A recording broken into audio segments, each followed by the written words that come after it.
All right, step one complete, the teardown.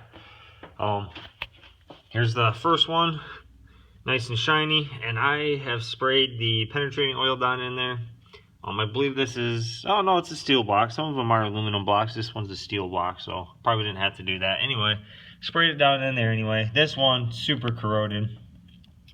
What I did there was get the vacuum cleaner hose, and first I used my little scribe tool and scribed all along down the side of there and cleaned it up.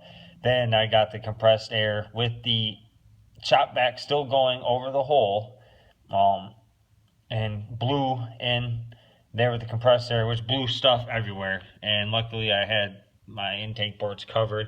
And you know, none of these other guys mentioned about anything going down into their intake, and I noticed that some of these guys' valleys here were just completely trashed, way worse than mine.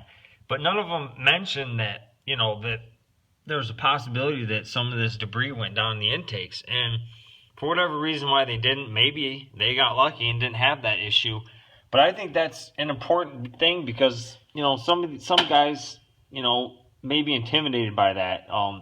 And you know, so here's my case, and I did everything I could. I pressure washed the motor, and then blew it out with compressed air, and still had debris in there that wound up down the intake port. I mean, it just is what it is, and I did everything I could. Hindsight, my advice for you guys: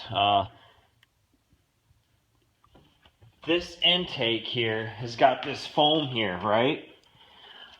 Front and back. So my advice to you before you get involved in this is to rip this out. Okay? Do whatever you can to rip this out before you take this intake off. Front and back, rip it out. And then you can get in there with that pressure washer hose or even your garden hose, okay?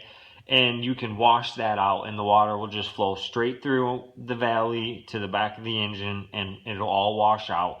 And then later on you can use the compressed air after everything's dried, and I would recommend driving it after you washed it, so that all the water burns up out of there and evaporates. And use the compressed air and blow it all out again. And just that's probably the most important thing through this whole process, is just cleanliness of the engine.